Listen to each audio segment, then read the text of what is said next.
கால் வலிக்கும் முதுகு வலிக்கும் சம்மந்தம் இருக்கா?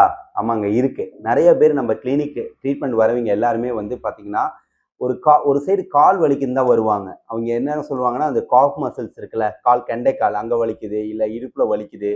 ஸோ இந்த ஏரியாவ தான் வருவாங்க. அதாவது இடுப்பு மீன்ஸ் நான் சொல்றது இந்த கால் தொடைப்பகுதியில வலிக்குது. இந்த மாரி தான் சொல்லி வருவாங்க.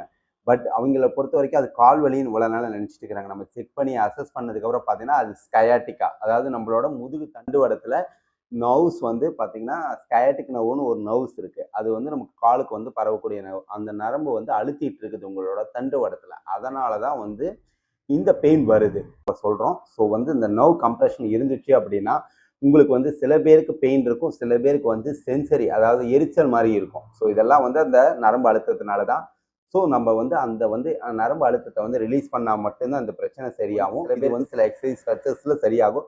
சில பேருக்கு பார்த்தீங்கன்னா, ரொம்ப அக்யூட் ஸ்டேஜ்லேருந்து அந்த க்ரானிக் ஸ்டேஜ்னு சொல்லி ரொம்ப நாள் பெயின் இருக்கும். அவங்களுக்குலாம் என்ன பண்ணா, கண்டிப்பா ஒரு 5 டூ 10 டேஸ் வந்து நம்ம வந்து லம்பர் ட்ராக்ஷன்ங்கிறது இன்டர்மிட்டன்ட் ட்ராக்ஷன் போடுவோம். அதெல்லாம் போட்டா தான் உங்களுக்கு வந்து ரெக்கவரி ஆகும். அதுக்கப்புறம் சில எக்ஸர்சைஸ், சில ஸ்ட்ரெச்சிங் எக்ஸர்சைஸ் மெயினா ஸ்கயாட்டிகாவுக்கு வந்து உங்களுக்கு அந்த மசில்ஸ் எல்லாம் டைட்டா இருக்கும் லெக்ஸ்ல. அந்த மசில்ஸ் ரிலாக்ஸ் பண்றதுக்கான சில டெக்னிக்ஸ், சில ஸ்ட்ரெச்சஸ்லாம் சொல்லி தருவோம். அது எல்லாத்தையும் நீங்க ரெகுலரா ஃபாலோ பண்றப்ப, நீங்க அந்த பெயின்லேருந்து விடுபடலாம். நம்ம நீங்க வீடியோஸ் எல்லாம் பார்க்கணும் அப்படின்னா, சேனலை சப்ஸ்கிரைப் பண்ணிக்காங்க. இன்ஸ்டால இருந்தால் ஃபாலோ பண்ணி வச்சுக்கோங்க. அப்போ தான் நாங்கள் போடுற வீடியோஸ் எல்லாமே உங்களுக்கு வந்து தெரிய வரும். தேங்க்யூ.